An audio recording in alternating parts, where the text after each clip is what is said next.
I invite Dr. Quraishi, Dr. Esmail Quraishi, there you are, our chief guest, the 17th Chief Election Commissioner of India.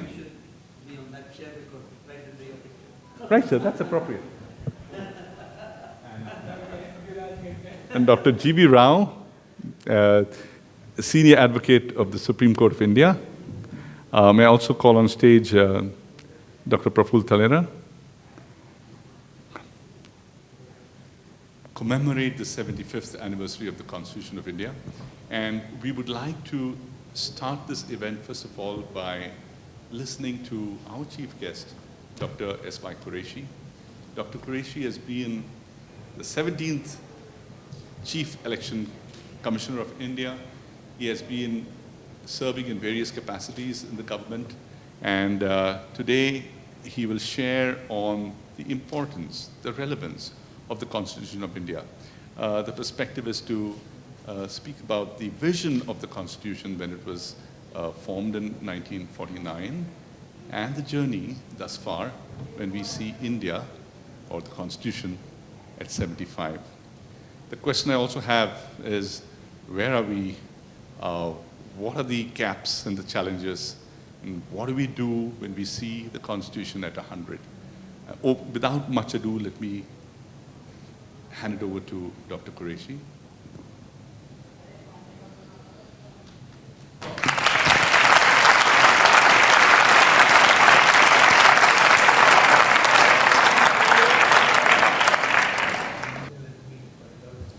Okay. In the meanwhile, I'll just share something with you from my own life experience when I first encountered the Constitution of India. It was at the age of 7, a tender age when I remember a conversation with my dear mother.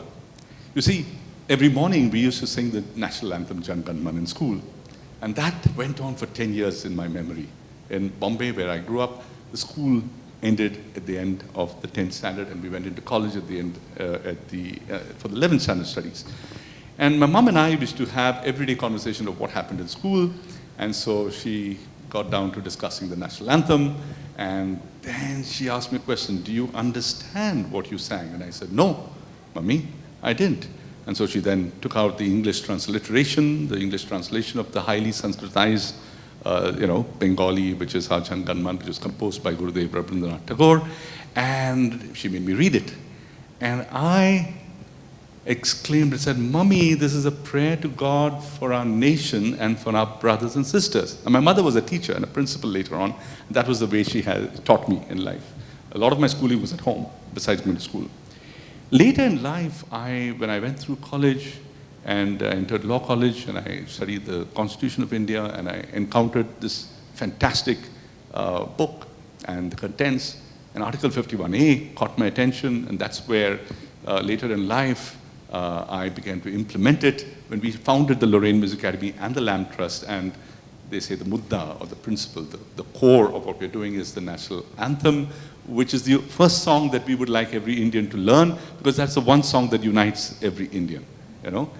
We believe the cultural ethos of India is unity in diversity, and this is the one song that represents it and brings people together. No one I've ever seen or heard, no one ever saying, I do not want to sing this song. So that's where we are at, but over to Dr. Quraishi. Thank you, Aubrey. It's in a way a great thing that at least we have so many people on the occasion of the 75th year of the Constitution. There are 2-3 things. We have been celebrating Constitution Day since 2015. It was introduced by the current government, but since then it has been celebrated on 26th of November. At least now people know that the Constitution was adopted on 26th of November in 1949, which is full 2 months before India started operating the Constitution, 26th of January 1950. Now, one thing I had mentioned, which Aubrey was referring to, was that not many people know that 16 articles of the Constitution became operational on the day it was signed, which means full 2 months before India adopted the Constitution. And Election Commission was one of them. Today I'll talk about secularism. Yesterday, the case went up to the Supreme Court by the famous Mr. Subramaniam Swamy, that the word secular was introduced into the preamble in 1976 during the emergency by Indira Gandhi. Now both Indira Gandhi and emergency are hated by a section of the Indians, as you know. So they were very upset and angry why word secular and besides the word socialist were added in the preamble. I wrote an article which was released by ANI in the morning. I haven't yet seen it in any paper. I've been out the whole day. But there I have mentioned that this inclusion in the preamble was actually not necessary, because secularism oozes from the Constitution almost through every article. A whole lot of articles: freedom of religion, freedom of expression, equality before the law. In fact, for some of you who may be interested, I can mention those articles. Articles 25 to 28, which is about freedom of religion. Then equality of all before the law, which is articles 14 and 15. And neutrality of the state in matters of religion, which is article 27 and 28. All these totally, therefore, it is a secular constitution. And many judgments of the Supreme Court have repeatedly said that secularism is one of the basic structure of the Constitution. There are several things which are basic structure of the Constitution. What does the basic structure mean? That Constitution is a unique Constitution in the sense that it is very flexible. We have had 105 amendments since 1951 to keep pace with the time. But the Constitution, a bench of the Supreme Constitution, bench of the Supreme Court had declared that certain features of the Constitution cannot be touched. Even the Parliament cannot change them. Otherwise, what will happen? Parliament in any case is made by a majority party in every election, which can be any party. And if majority vote, if they could change the Constitution, we would have 10 different constitutions. We have so many: French Republic, First Republic, Second Republic, Third Republic. We will have 10th Indian Republic so far, but for the basic structure Constitution doctrine. The 13 judge bench had decided it. So because of that, this has survived. Otherwise, majoritarianism is prevailing these days, and in many countries, in Sri Lanka, every government which comes, which brings its own constitution, changes it to suit its convenience. In Pakistan, it has been happening. Almost in half the countries, this is happening all the time. Not in India. We are flexible when it is really required. For instance, one of the most important constitutional amendment was to 42nd amendment was it, which created Panchayati Raj, which and 3 million women. The reservation was made for 50%, initially 33%, later on 50%, for panches and sarpanches. So secularism, therefore, has been a key feature which has been left untouched, mercifully, because of the Supreme Court. The other principle which is allied in the same vein is pluralism. We are a plural society because for 5,000 years, people, there have been invaders coming from normally the northwest. Somebody was explaining the other day, why is it that they have been coming to India? Because, Central Asia, Uzbekistan, Pakistan, Afghanistan, they're all mountainous, life was not easy. Therefore, and whereas this land, Delhi and the Gangetic Plain, Indo-Gangetic Plain was plain and fertile, had water, had rivers. So therefore, for economic reasons and for reasons of convenience and comfort, they kept on migrating. So which is why, and most of them continue to stay here. So there has been intermingling of races, and which is what created a plural society and what is called syncretic culture. except for one invader who continued to be foreigner, all others adopted India as the home. Once you come and settle down and leave your home, you become Indian. Invaders came, but they left their home and settled down here. When our people go and settle down in America and we have a vice president, we celebrate. When any Indian becomes the Prime Minister of British Columbia, we celebrate. Oh, Indian has become. So there, although they are totally American, they are totally Canadian, and when it comes to their choosing between their adopted country and origin country, they will go for the adopted country, which is what is expected. You are supposed to forget your past loyalty. Now, Mughals, they left their home. They settled here. They were Indians. They were born third generation, fourth generation, fifth generation. They were all born here. And half of them had Rajput blood in them. So even then to call them foreigners, this is the height of, his camera is a deterrent. So I'm just looking for a mild word. Otherwise I would have come up with something strong. So all this is nonsense. Now why the British are foreigners? Because they were ruling from London. If a Queen Elizabeth or a Queen Victoria had come and settled down in Delhi and abandoned UK, we would have accepted her as an Indian ruler. But no, they were ruling from there. And our goods were going there.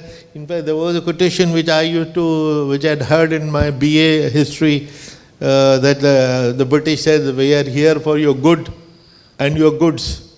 So, and those goods were getting regularly transported, they were starving the Indians. So, except for the British, all others adopted India, which is what led to what is called syncretic culture, a mixed culture, which is our uniqueness, pluralism. We are a very plural society. And India had this tradition of hospitality, accepting any invaders with open arms, making them comfortable, letting them settle down, which is what has been happening. That's something to be proud of. Now, there are, according to an encyclopedia of languages, there are 398 languages in India, besides thousands of dialects. So, which is the biggest proof of its plurality.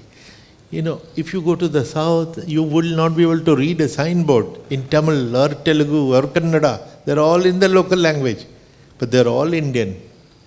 Deep down in the heart, they're all Indians, but otherwise you will feel like a foreigner because you can't even read the sign. You are like an illiterate person. Bhai, yahan kya likha hua hai, ye aap puchenge. This is what happens. This is what has happened. So, that way, many people say that India is a commonwealth. India is much larger than a country. It's a commonwealth of nations and different people, but in the heart they are all Indian, and which is what is called famously unity in diversity. And our diversity, although managing diversity would have been a great challenge, but for the Constitution of India. They took care that it was made very inclusive. Nobody was to be left out of the electoral system. Their rights were equal, and with that kind of a number of such provisions, India has been able to deal with its diversity. And in fact, its diversity has become its biggest guarantee of survival as a nation. Our pluralism and secularism are, my lecture there was entirely on election commission, and tomorrow or day after there will be an article in Indian Express only focused on election. Because a creation of election commission 2 months before India became a republic. In fact, the election commission, which is 500 meters from here, was born a day before India was born as a republic, 25th January. So there was some significance, some importance attached to this, so that their focus on democracy. And one interesting feature, federalism is of course one of the basic features, but there was a debate that Election Commission of India will conduct elections for Lok Sabha because it's a national parliament. What about the states? We're a federal country, so state election commissions should be created and they should conduct the election. But Dr. Ambedkar and his team said, far-sighted that they were, no, if we leave it to the states, there will be no democracy in India. Because it will be Bengal for Bengalis, Assam for Assamese, Tamil Nadu for Tamils, just what we are seeing today. Today, after 75 years, this is happening perhaps more than it was happening 50, 60 years ago. So, and they anticipated that. Which is why they said, no, we will not leave it to the states, we will give it to the Central Commission, Federal Commission to conduct the state elections. So this is an innovation in the Constitution in the principle of federalism. So that is how they were trying to mix and balance various concerns which they had. Then there are constitutional provisions about protection for scheduled castes, scheduled tribes, and later on OBCs were also added. Also, one thing which I have often said, that India is secular because Hindus are secular. And I have been questioned on this by many channels, particularly international channels. How do you say that? Look at what is happening. I think my reason is that at the time when India was partitioned, in the name of religion, Pakistan was created as an Islamic state, Islamic republic. But India, despite the millions of people killed, adopted by one voice in the Constituent Assembly that we will be a secular country. 82% of the Constituent Assembly were Hindus. And all with one voice, they chose secularism. Minority, our interest is, to talk of secularism, but the majority adopting secularism, that is the beauty of the Constitution, of course, which some people, very strong people, are trying to take liberty with this. They are trying to destroy this concept, and hopefully the latent spirit of secularism, which we all Indians have because of 5,000 years of togetherness, I think that will finally prevail. And there are so quite a few judgments, but only in front of two lawyers. There is no point mentioning about those judgments. I will only end that Rabindranath Tagore's famous slogan, एकला चलो रे. अगर कोई और interested नहीं है 75th anniversary of the Constitution में, if you are alone but you have at least Lorraine with you, please keep marching. Thank you very much. Certainly, sir. And we are not alone. I think on this dais and in front of us, there are more than one. There are many. And we're going to be running this across the country, and we have good partnerships emerging, good conversations happening within this room already, even before this session. And we will take this across the length and breadth of the country, across 28 states and 8 union territories. Sir, I must say this, that we had this dream to celebrate the Constitution of India when we started a project way back on the 15th of August 2013. And we began a project called Come India Sing Jan Gan Man. It was a kernel of an idea to take the Constitution to the nation. Just one clause from Article 51A, one phrase of a clause from Article 51A of the entire Constitution. We started from there because we were a music academy. And we said, let me take this one kernel that represents the nation, as you rightly said, is a secular nation, 82% Hindu nation, that is for everyone, of every religion, of every caste and creed. That's what this document is all about. And so thank you so much, sir, for what you shared. But I'm actually even more inspired to move forward with that determination that helped, in fact, that served as an inspiration to launch that project on the 15th of August 2013. Today we're in 2024, celebrating the 75th anniversary of the Constitution of India. But I'm certainly more determined to take this education of the Constitution of India to every child in every school, every student in every college, and every university in this land, across the length and breadth of our nation. And in doing that, sir, we have already tied up with the Ministry of Education, the Department of Higher Education, Government of India, And we have on the Swayam Plus platform courses being made available in music. We have Jan Gan Man being made available free to anyone to access it on that platform through our platform, which is tech-enabled. And now we're adding to that, in order to celebrate the 75th anniversary, we're adding to that, bit by bit over the next 365 days, parts of the Constitution of India, starting with the preamble and the Article 51A.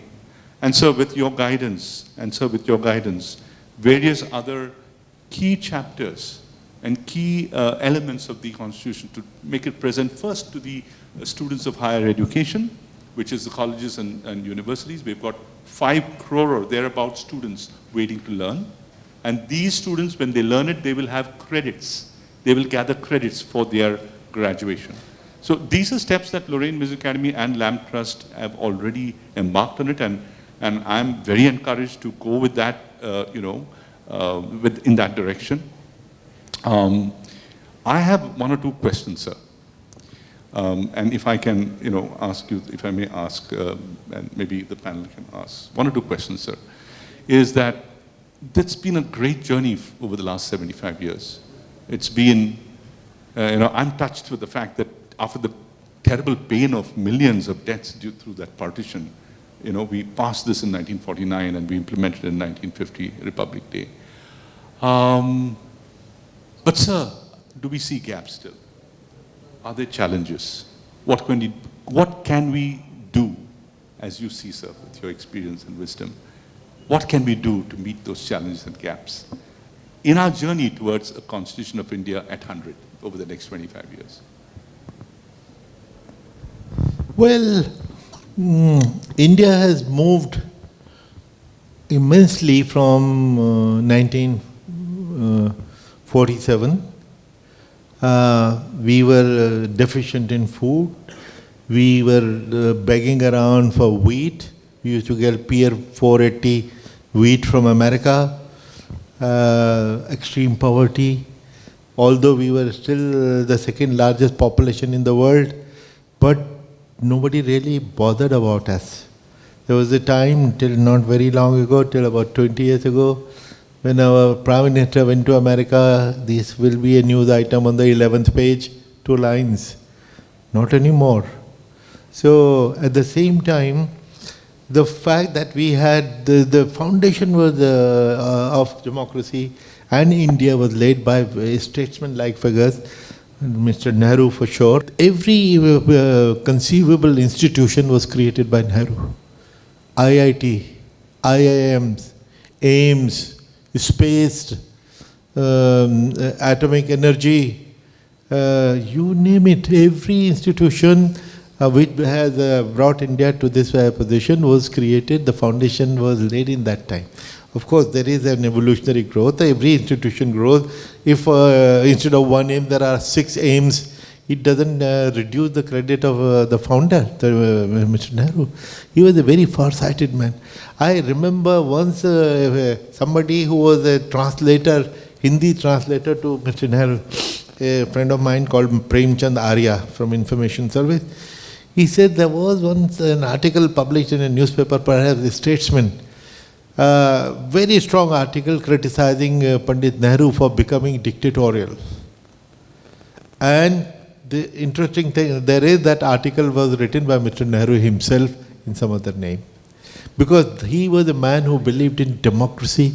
He wanted democracy to take roots, and he himself anonymously criticized whatever dictatorial tendencies that should have been avoided. So that was the thing. India has become 5th largest economy, not today, not on the basis of 5 years, but because of Narasimha Rao and Manmohan Singh in 91, 92, opening up India's economy through economic reforms. That is the changing thing. And even before that, we are getting $100 billion of remittances from whom? Mostly from our IT professionals. And who created those IT professionals? Our IITs. And you will remember in the 1980s, 84 to 89, it was Rajiv Gandhi who talked of computers. And people used to make fun of him, computer G, computer G. And I'm just coming from a bank, and the banks went on strike. Oh, if you bring computer, we will be jobless. So they opposed it. He was so far-sighted. He made import of computers custom duty-free. At that time, even without understanding fully, I was surprised. A cheap product, people are interested in the duty. But his vision was that it should be in every hand. It should reach the poorest of the people. So that IT revolution, of which we are reaping the dividend, how can we forget Rajiv Gandhi? And how can we forget these great institutions which were created and they're acknowledged worldwide? So therefore, I personally feel that development doesn't happen overnight. As they say, Rome was not built in a day. Over time, it is in a constant evolution. We have become the 5th largest economy, not in because of 5 or 10 years. In fact, there is the other side which we should consider. I have been reading every now and then that 2 lakh Indian citizens are surrendering their Indian passport and taking up passport of Timbuktu and Papua New Guinea and whatever. And they are not scared, Muslims or minorities, that they are getting beaten and therefore they are leaving the country, surrendering their passport. No, they are successful businessmen. It's the case that, and according to a parliament question which was answered, it has been happening for 10 years. In 10 years, 2 million Indians, rich Indians, businessmen Indians, surrendered their passport to adopt nationality of Angola, Guyana, here, there, everywhere. Why? There must be some reason that we need to study. We are headed to be the 3rd largest economy, which is a matter of pride. We should be very happy. But again, as I said, it didn't happen overnight. It is the hard work of the Indian nation, our businessmen, our farmers, everybody. And I feel that there is no stopping India. This century belongs to India. And once we become the 3rd largest, already India is taken very seriously in international affairs and foreign policy. The people look up to India for mediation in international conflict. This is a more recent development. And that is because economically we've become very powerful, and our highly educated, professionally skilled population has brought this glory. 25 CEOs of top companies of America are all Indians. 25. You name it, they're all Indians. So there must be something right which we must have done in the past. Satya Nadella has been Microsoft MD for longer than 11 years. Before 2014, he had become the CEO. So all these people have done so well for themselves because of the institutional infrastructure that was created and the quality which was focused on. And I do feel that this century belongs to us and we will go very far. Thank you.